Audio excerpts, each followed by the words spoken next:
지난 4월 마지막 주일까지 우리 사도행전 말씀을 함께 나눴습니다. 4월 마지막 주간에 이방인 지역에 세워진 교회 안디옥, 수리아 안디옥 교회에서 최초의 선교사를 세워서 파송합니다. 이건 대단히 역사적 기념비적인 사건이에요. 달에 첫 발자국을 디딘 닐 암스트롱은 한 인간의 발자국, 자그마한 발자국이지만 인류의 사적으로는 거대한 도약이다, 그렇게 표현했어요. 그렇습니다. 지구라고 하는 행성에서 달에 인간이 발을 디뎠다는 것입니다. 엄청난 도약이죠. 그런데요, 안디옥 교회에서 최초의 선교사를 파송한 것은 우주 만물의 역사에서 중요한 거대한 도약의 발자국입니다. 이 세상이 죽음의 권세, 어둠 아래 붙잡혀 있었던 그 시절에 바울과 바나바는 이제 본격적으로 이방인 지역을 향하여 생명의 복음을 들고 첫걸음을 내디뎠다는 겁니다. 할렐루야. 이건 인류사적으로 엄청난, 달에 인간이 첫 발자국을 디딘 거하고는 비길 수가 없는 위대한 사건이 일어난 겁니다. 자, 1차 선교 여행입니다. 그게 첫 번째 그 화면 한번 보시면서 설명드립니다. 안디옥 오른쪽에 수리아 안디옥이라고 하는 지역에서 파송합니다. 그리고 구브로 키프로스이죠. 섬에 도착해서 살라미를 거쳐 바보라고 하는 지역에 갑니다. 거기에서 총독을 복음화합니다. 배를 타고 밤빌리아도 버가에 도착합니다. 저기까지 갔을 때 낮은 지중해성, 낮은 해안에 인접한 습도가 높은 지역 특성상 여러 가지 전염병이 많이 그 당시에 발생했다고 그래요. 그때 바울은 육체적 큰 어려움을 겪게 됩니다. 어떤 말라리아라든가 어떤 풍토적인 어떤 병에 감염돼요.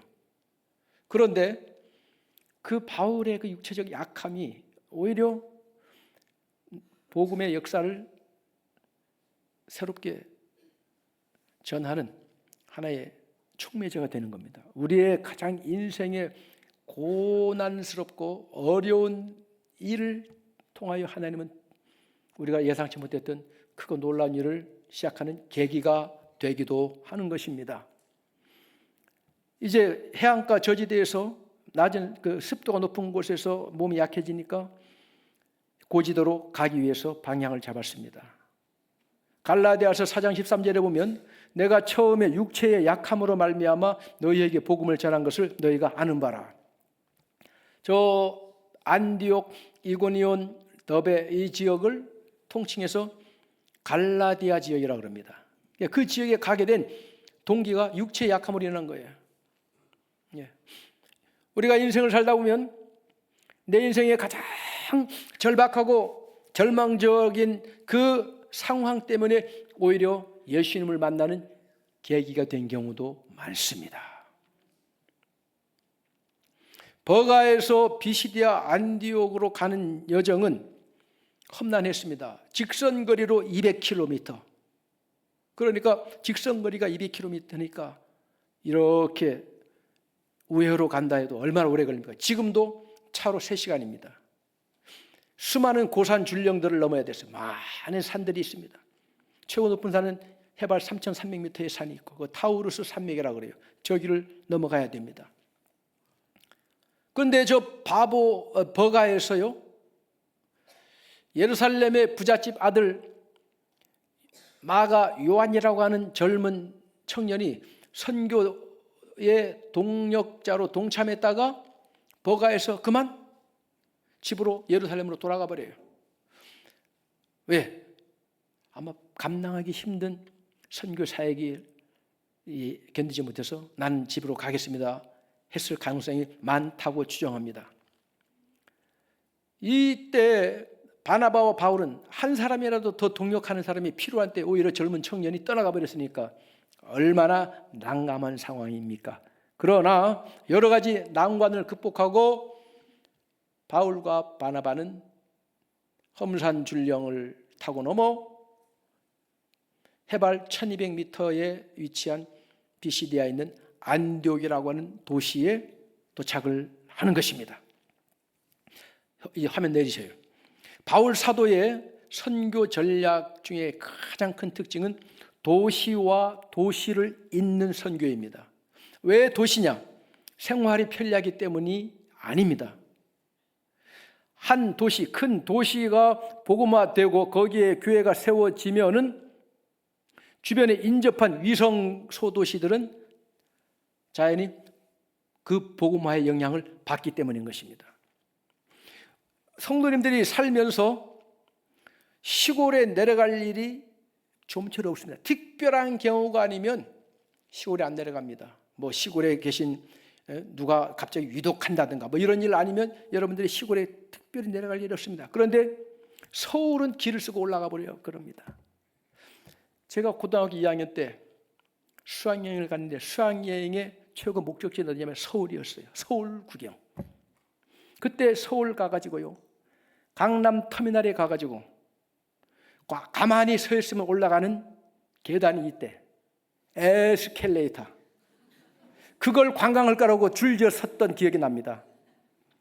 그래서 서울 갔더니 무슨 큰 교회가 있더라. 그래서 복음 들고 고향에 내려가서 전하고. 그래서 도시는 복음의 확산성이 있는 유리한 곳이기 때문에 도시와 도시를 연결하는 거예요.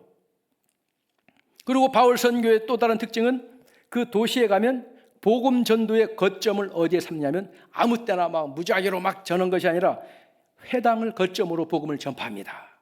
회당이라고 하는 것은 흩어져 사는 유대인들이 성인 남자 10사람 이상이 모여야 회당을 결성할 수 있습니다. 그 미만 되면 회당을 만들지 못해요. 회당이 있다는 것은 유대인 성인 남자 최소한 10명 이상은 거주한다는 것인데, 자, 왜 회당을 복음 전도의 거점으로 삼느냐 하면 회당에서는 메시아의 오심과 그 메시아의 사역에 관한 구약 예언의 말씀이 읽혀지기 때문입니다. 선포되고, 그리고 이 회당 예배에 참석하는 사람들은 유대인, 그리고 이방인 개종자들, 그리고 하나님을 두려워하는 경건한 이방인들이 회당 모임에 참석하기 때문에 그 사람들은 가장 기본은 딱 돼 있는 사람이에요. 일단 메시아에 대한 관심이 있고, 그리고 그 메시아의 오심을 예언하고 있는 성경 말씀에 대한 기본적인 지식이 있기 때문에 그들에게 복음이 전파됐을 때 이해할 수 있는 그게 훨씬 용이하지 않습니까? 그래서 도시를 거점으로, 그리고 회당에서 시작했다. 그리고 이 회당에서 예배는 어떤 순서로 이루어지냐면 제일 먼저 쇠마가 암송됩니다. 신명기 6장 4절부터 9절까지. 쇠마, 이스라엘이여 들을지어다. 여호와 하나님은 유일하신 하나님이시며 마음을 다하여 뜻을 다하여 힘을 다하여 주 여호와 너희 하나님을 사랑하라 한 그 말씀으로부터 우리도 마찬가지예요. 우리는 예배 시간 할 때 주는 그리스도시요 살아계신 하나님의 아들이십니다를 암송하고, 또 다른 그리스도교회 다른 교회라든가 대부분의 교회들은 사도신경을 암송하잖아요. 예, 그런 식이에요. 쇠마를 암송하고 그 다음에는 대표 기도를 하고, 그 다음엔 율법서와 혹은 예언서를 낭독하고, 그리고 설교를 마치면 축도하는 순서. 지금 예배 순서와 거의 대동소이 다르지 않습니다. 그런데 이제 신약 초대교회에 들어와서는 거기에 무엇이 첨가되느냐면 예수님께서 명하신 성만찬이 첨가되는 거예요. 그래서 초대교회 예배는 1부 말씀의 예전, 바로 이 순서대로 말씀을 선포하고 2부에는 다락방 예전이라 해가지고 성만찬이 있는 거예요. 우리 그리스도교회에서는 바로 이 예전의 순서를 그대로 해서 성경적 바탕에서 우리가 예배를 지내고 있음을 믿으시면 아멘입니다. 비시디아 안디옥에는 수많은 이 지역에는 유대인 이민자들이 거주하고 있었기 때문에 회당이 있었습니다. 그래서 바울 사도 일행은 안식일에 회당 예배에 참석을 하게 됩니다. 15절 16절 다 함께 읽겠습니다. 율법과 선지자의 글을 읽은 후에 회당장들이 사람을 보내어 물어 이르되 형제들아 만일 백성을 권할 말이 있거든 말하라 하니 바울이 일어나 손짓하며 말하되 이스라엘 사람들과 및 하나님을 경외하는 사람들아 들으라. 예. 회당장이 바울 일행에게 예언서의 말씀을 낭독한 후에 이 말씀에 대해서 누가 설교할 분 있습니까? 묻자 바울이 손을 번쩍 들면서 내가 하겠습니다 했다는 거예요. 허락하니까 바울이 나와가지고 이스라엘 사람들과 및 하나님을 경외하는 사람들아 들으라 하면서 설교를 시작합니다. 복음을 전하는 설교는 강의 아닙니다. 강연이 아닙니다. 강의는 사람들을 이해시키고 설득시켜서 동의를 받아내고자 하는 겁니다. 그런데요, 설교는 여러분들의 어떤 동의를 받아내기 위해서 설명하고 설득하는 게 아니에요. 설교는 선포입니다. 선포. 들으라. 예, 들어라. 대한민국의 어떤 법령은 여러분들에게 설득하는 게 아니라 선포하는 겁니다. 들으라. 대한민국 국민은 들으라. 6월 1일부터 도로교통법이 개정되었으니 시내 한복판에 주행할 때 최저속도 10km를 유지하라. 선포하면 끝나는 거예요. 설득해가지고 그렇게 할 수 있습니까? 그런 거 없어요. 설교는 복음입니다. 복음 선포는 선포입니다. 이 선포라고 하는 복음을 대중들에게 선포하는 행위를 헬라어로 캐리그마라고 그래요. 캐리그마. 이 캐리그마에 대해서 아주 유명한 신학자 그 루돌프 불트만이라고 하는 신학자는 이 캐리그마, 즉 복음을 선포하는 그 복음 선포를 통하여 사람들로 하여금 그리스도를 직면하게 한다는 거예요. 예수님과 마주하게 한다는 겁니다. 그래서 그 복음 선포 그 캐리그마를 듣는 자들로 하여금 결단을 촉구하는 겁니다. 그래서 그 복음 선포를 듣고 응답하는 자에게는 종말론적 사건이 일어난다는 것이죠. 종말론적 사건이란 무엇이냐? 십자가와 부활이 체험된다는 거예요. 십자가와 부활이 체험된다는 것은 무엇입니까? 예수 그리스도의 십자가의 죽으심과 부활이 나에게 적용되는 사건으로 체험되기 때문에 나에게도 종말론적 사건이 일어난다. 옛것은 끝나고 새로움으로 변화되는, 즉 나의 존재가 새롭게 변화되는 변화를 체험하게 된다는 것입니다. 할렐루야. 그게 복음의 능력이에요. 그러한 변화를 체험한 사람들이 고백하는 가장 유명한 고백 중에 하나가 갈라디아서 2장 20절 다 함께 읽겠습니다. 내가 그리스도와 함께 십자가에 못 박혔나니 그런즉 이제는 내가 사는 것이 아니요 오직 내 안에 그리스도께서 사시는 것이라. 아멘. 그리스도의 복음 선포를 통하여 그리스도와 대면하게 되고 믿음으로 말미암아 그리스도의 십자가와 부활의 그 역사가 나에게 그대로 적용된, 내가 그리스도와 함께 죽고 그리스도와 함께 다시 새 생명으로 태어났습니다는 고백을 하게 되는 것입니다. 이제 바울 사도께서 이 안디옥 회당에서 설교한 복음 선포의 그 중요한 내용을 보면 먼저 하나님께서 이스라엘 백성을 애굽에서 구원해 내시고 그리고 다윗에 이르기까지의 역사를 간략하게 전개합니다. 이것을 구속사적인 역사 해석이라고 그래요. 이스라엘 민족 역사를 우연과 우연이 겹쳐가지고 어떻게 되어진 역사가 아니라 하나님께서 택하신 백성들을 구원하시기 위한 그 구원의 계획을 이루어 가시는 섭리적 역사라. 그게 바로 구속사라고 하는 것입니다. 우리의 인생, 개인이든 공동체든 국가적이든 우연은 없습니다. 다 하나님이 주관하심을 믿으시면 아멘입니다. 하나님은 역사의 주권자가 되시는 것입니다.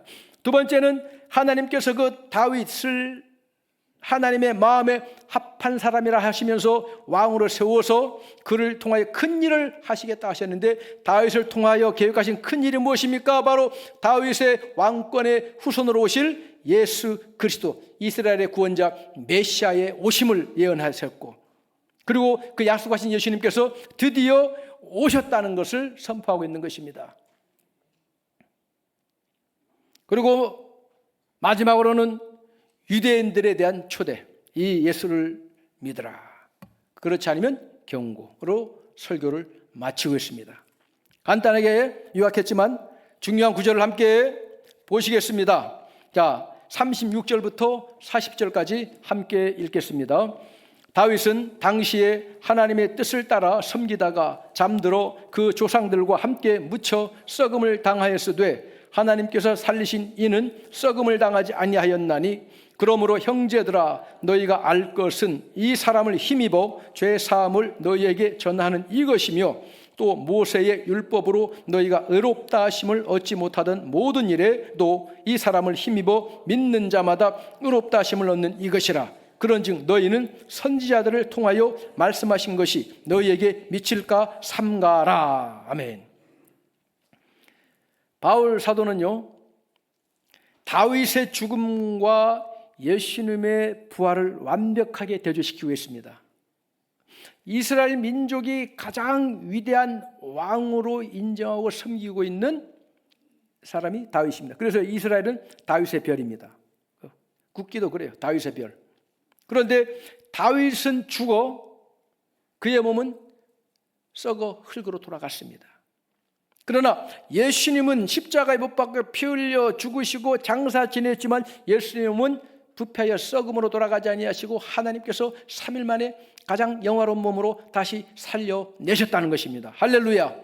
바로 하나님께서 죽은 자 가운데서 다시 살리신 예수님을 믿는 자마다 죄 사함을 받고 구원을 얻는다는 것을 선포하는 것이 복음인 것입니다. 그러나 이 복음이 되신 예수님을 믿기를 거부하는 자는 영원한 멸망을 당하게 될 것임을 또한 경고하고 있는 것입니다. 교회 밖에는 구원이 없다. 이게 가톨릭의 교리입니다. 교회 밖에는 구원이 없다. 그건 뭔 뜻이냐? 교회 안에서 태어나는 순간부터 마지막 떠날 때까지, 그 마지막 순간은 종부성사라 그래요. 모든 7개의 생에 따른 의식을 해야 구원받는다. 그래서 교회 안에 있어요. 교회의 의식 안에 있어야 구원받는다. 그래서 교회 밖에는 구원 없다는데 성경은 분명히 말씀합니다. 예수님 밖에는 구원이 없다. 예수 밖에는 구원 없다. 예수 안에만이 구원이 있다. 할렐루야. 복음의 핵심은 예수예요. 사도행전 4장 12절 말씀에 천하 사람 중에 구원받을 만한 다른 이름을 우리에게 주신 일이 없다 말씀하고 계십니다. 예수 밖에는 구원이 없습니다. 예수 안에만 구원이 있습니다. 할렐루야. 이 복음을 전하는 거예요. 그래서 바울 사도는 41절에서 하박국 1장 5절 말씀을 인용하면서 복음이 되시는 예수 그리스도를 거절하는 것은 하나님의 구원을 거절하는 것으로서 결국 하나님을 멸시하는 자들이 당하는 그 멸망의 심판을 받게 될 것이라고 경고하면서 설교를 마치는 겁니다. 자, 이 바울의 설교가 끝나자 그 설교 말씀, 복음 선포를 들은 회당에 있는 유대인 및 경건한 이방인들은 어떻게 반응을 했습니까? 42절 다 함께 읽겠습니다. 42절. 그들이 나갈새 사람들이 청하되 다음 안식일에도 이 말씀을 하라 하더라. 그들의 반응은 다음 안식일에도 와서 무슨 말씀을요? 이 말씀을 하라 요청을 하고 있는 것입니다. 이 말씀, 다른 말씀 말고 이 말씀, 모든 율법과 선지서에 기록되어 있는 예수 그리스도의 밝혀주는 이 말씀, 복음의 말씀, 캐리그마의 복음의 말씀을 전해줄 것을 부탁하고 있는 것입니다. 그동안 유대인들은 안식일마다 회당에 모여서 구약 예언서의 말씀을 읽고 공부를 많이 해왔습니다. 많이 배웠습니다. 그런데 이 바울 사도의 복음 선포를 통해서 생전 처음으로 이 성경 말씀을 통하여 예수 그리스도를 듣게 되었고 예수님을 통한 구원, 영원한 생명 진리가 바로 이 기록된 말씀에 이미 예언되어 있다는 사실을 그들은 비로소 알게 되었고 큰 충격을 받게 된 것입니다.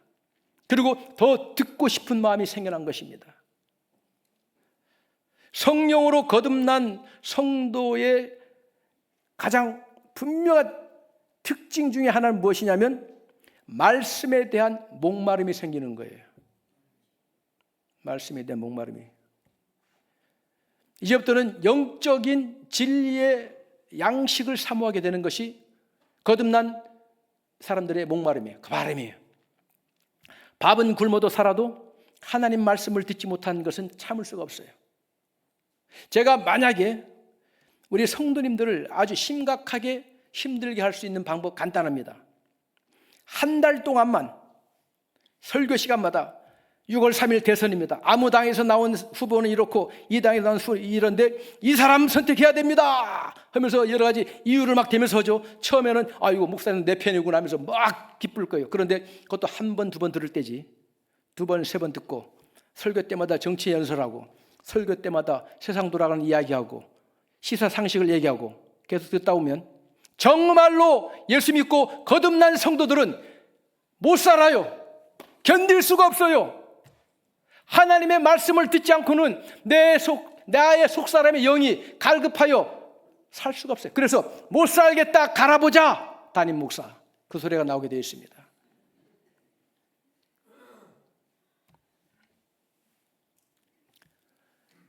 거듭난 성도들이 겪는 가장 고통스러운 기갈은 무엇일까요? 아모스 8장 11절 다 함께 읽겠습니다. 주 여호와의 말씀이니라. 보라 날이 이를지라. 내가 기근을 땅에 보내리니 양식이 없어 주림이 아니며 물이 없어 가람이 아니요 여호와의 말씀을 듣지 못한 기갈이라. 아멘. 교회예요.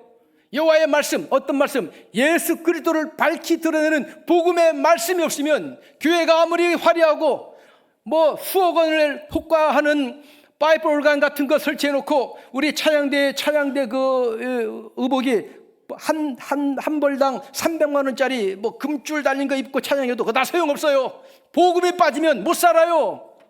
못 살아요. 나는 못 살아. 복음 없인 못 살아. 할렐루야. 그러나 초갈삼가일지라도 엊그제 개척한 개척교회일지라도 음침한 지하실에 있는 교회일지라도 그곳에 복음이 있으면 나는 살아요. 할렐루야. 오늘날에도 성경을요 유대교회 회당에서처럼 가르치고 배우는 사람들이 많습니다. 마치 이 세상을 살아가는 데 있어서 알아야 할 윤리 도덕적 규범 정도로만 가르치는 거예요. 똑바로 살자, 착하게 살자.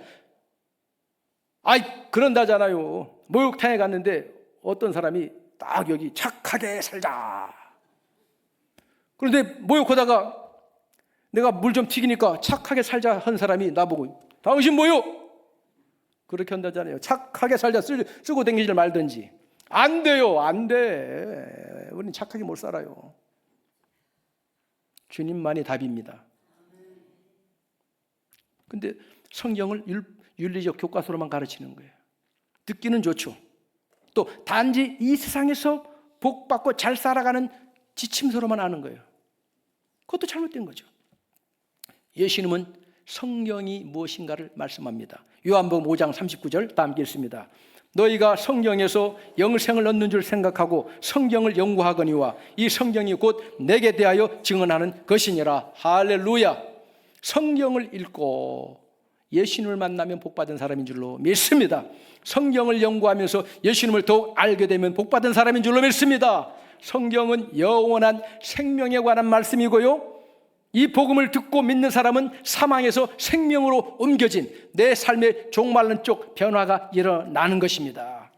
로마서 10장 17절 다 함께 읽겠습니다. 그러므로 믿음은 들음에서 나며 들음은 그리스도의 말씀으로 말미암았느니라. 아멘.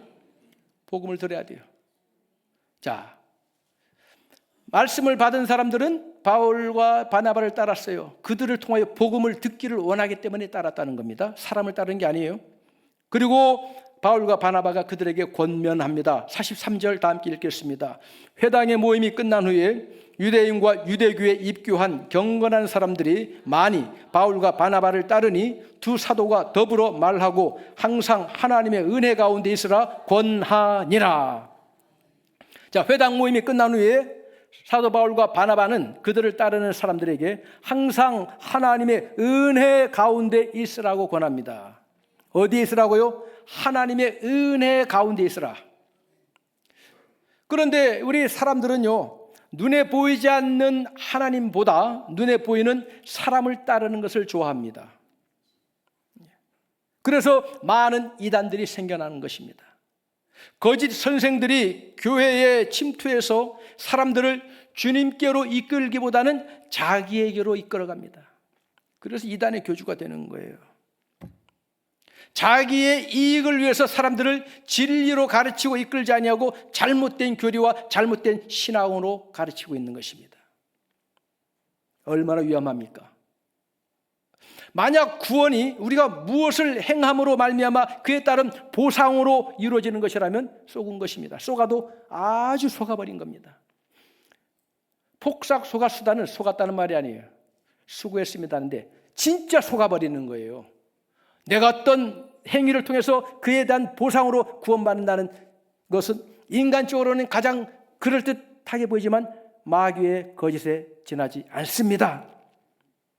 구원은 전적으로 하나님의 은혜입니다. 그러므로 구원은 믿음으로 받는 거예요. 어떤 대가를 지불해서 받는 게 아니라 믿음으로 받는 거예요. 하나님의 은혜는 믿음으로 받기는 받을 수가 없습니다. 값없이 베푸시는 하나님의 사랑을 은혜라고 합니다. 은혜는 무엇이냐? 값없이 베푸시는 하나님의 사랑이에요. 사랑은 모든 걸 이깁니다. 사랑은 승리합니다. 사랑은 영원합니다. 그 하나님의 사랑을 우리에게 값없이 베풀어 주신다. 그게 바로 은혜예요. 그 하나님의 사랑의 은혜를 가장 완벽하게 확증하여 입증해 보이는 것이 무엇입니까? 바로 예수 그리스도의 십자가입니다. 요한일서 4장 9절 10절 다 함께 읽겠습니다. 하나님의 사랑이 우리에게 이렇게 나타난 바 되었으니 하나님이 자기의 독생자를 세상에 보내심은 그로 말미암아 우리를 살리려 하심이라. 사랑은 여기 있으니 우리가 하나님을 사랑한 것이 아니요 하나님이 우리를 사랑하사 우리 죄를 속하기 위하여 화목제물로 그 아들을 보내셨음이라. 아멘. 이 사랑을 아십니까? 이 사랑을 만났습니까? 복받은 사람이에요. 그래서 하나님의 은혜 가운데 있으라는 것은 하나님의 은혜 가운데, 즉 복음 안에 머물러 있으라, 예수 그리스도 안에 머물러 있으라는 것입니다. 저는 이것을 복음의 회복 탄력성이라고 명하고 싶어요. 복음의 회복 탄력성. 회복 탄력성은 무엇이냐면 어떠한 고난과 역경을 만나면 그 역경의 파도에 떠밀려 가버리지 않고 본질의 원래 상태를 회복하는 능력이라는 거예요. 사람마다 다양합니다. 회복 탄력성이 좋을수록 세상을 살아가면서 역경을 잘 극복해냅니다. 그런데 현대는 이 회복 탄력성을 여러 가지 방편으로 이제 취합니다. 좋은 친구 관계라든가, 그리고 무엇보다도 배우자를 잘 만나면 그보다 좋은 게 없죠. 예. 여러분, 심리 상담 쪽으로요, 완전히 깨어진 인격이라도요, 반려를 통해서 80% 회복된대요. 결혼만 잘해도 치유받는 겁니다. 할렐루야. 근데 그것도 한계가 있어요. 그래서 요즘은 주로 살아보니 이 사람 저 사람 다 그게 그거더라. 그래서 독신으로 있는지. 그 대신 회복 탄력성을 무엇을 의지해서 하냐면 반려견. 반려견 우스운 거 아니에요, 그게. 세상은 나를 무시하고 때로는 직장에서 나를 깔보고 해도 반려견은 언제나 나를 보면 꼬리를 흔들어주고 반갑다고 해주고, 내가 때로는 막 화가 나가지고 해도 금방 돌아서면 잊어버려가지고 뭐 위로가 되는 거예요. 마음이 위안이 되는 거예요. 반려견이 그래요, 사실. 긍정적인 면이 있습니다. 그런데요, 제가 우리 성도님들의 신앙 양심을 호소하면서 솔직히 한번 질문해 보겠습니다. 사랑하는 성도 여러분, 반려견만도 못한 예수님을 믿고 있습니까?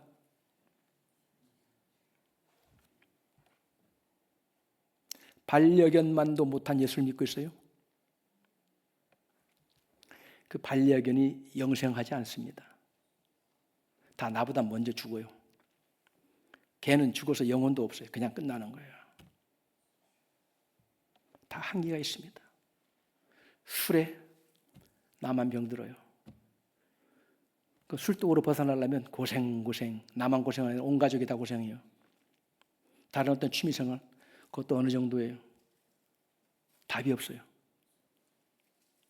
영원히 살아계셔서 나를 돌보아주고 안위하여 주고 마땅히 가야 할 그 길을 끝까지 갈 수 있도록 보호하시고 지칠 때 위로와 격려를 해주시고 감당하기 어려운 험한 길을 갈 때에 힘이 되어주시는 분이 누구입니까?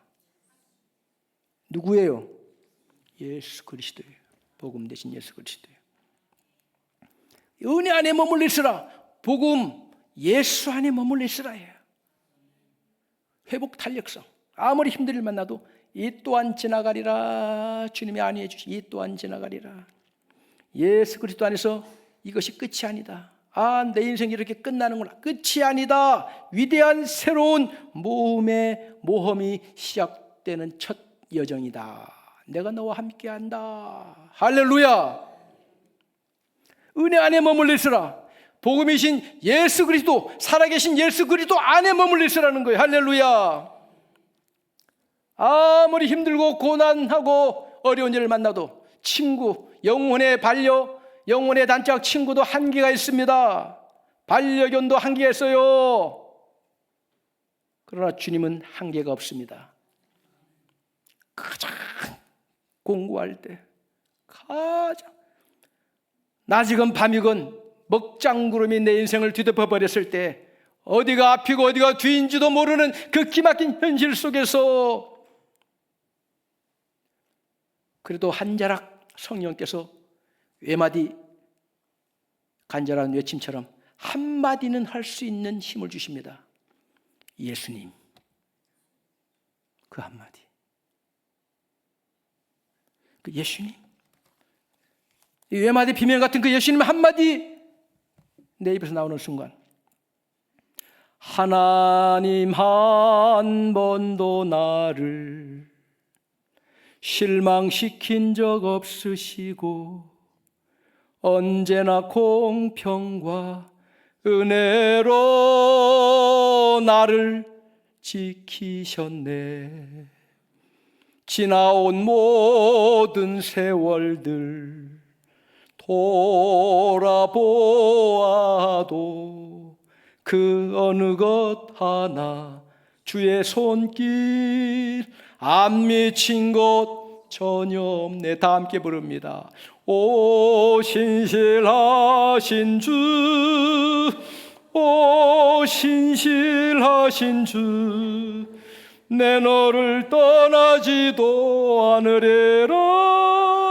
내 너를 버리지도 않으리라. 약속하셨던 주님, 그 약속을 지키사 이후로도 영원토록 나를 지키시리라 확신하네.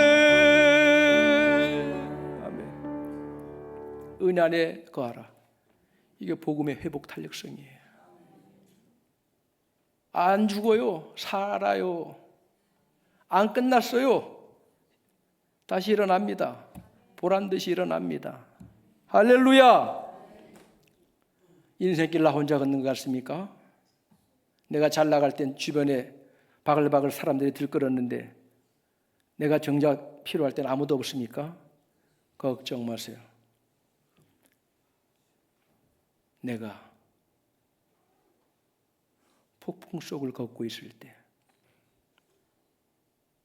비바람을 마주해야 할 때,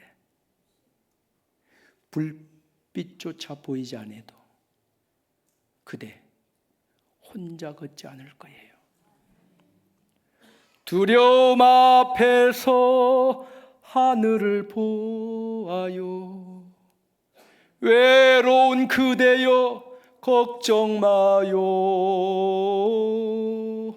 꿈꾸는 그 길을 또 걷고 걸어요. 그대 혼자 걷지 않을 거예요. 오늘 우리가 붙잡아야 될 말씀, 하나님의 은혜 가운데 있으라. 복음 안에 머물러 있으라. 예수 안에 머물러 있으라. 복음만 붙잡으라는 거예요. 우리 모두 항상 하나님의 은혜 가운데서 복음 대신 예수 그리스도 안에서 살아갈 수 있기를 주님의 이름으로 축원합니다. 기도하겠습니다. 하나님 아버지 감사합니다. 그 많은 역경과 사방의 우겨싸임을 당하는 고난과 환난에도 불구하고 하나님의 은혜 가운데 머물러 있었던 바울과 바나바, 복음 대신 예수 그리스도 안에 있으므로 육신의 힘으로는 도저히 감당할 수 없었지만 복음 대신 예수님의 인도하심을 따라 달려갈 길을 다 갔습니다. 인간으로는 감당할 수 없었던 놀라운 하나님의 일을 이루는 복된 인생들로 살아갔습니다. 아버지 하나님, 오늘 이 시대에 너무나 힘든 스트레스를 많이 받고 아픔을 호소하는 시대입니다.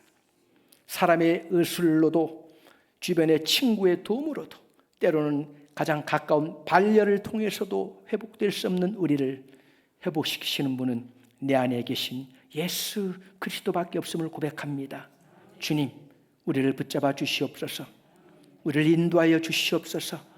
쓰러져 있는 우리 오른손으로 일으켜 세워주시고 때로는 내 힘으로 걷지 못할 때 업어서 걸어가 주시옵소서. 그리하여 그날 아침 주님 배울 때에 내가 너를 아노라, 잘하였도다, 수고하였다, 착하고 충성된 종아, 주님으로부터 인정받는 우리 모두가 되게 하여 주시옵소서. 예수 그리스도 이름으로 감사하며 기도드립니다. 아멘.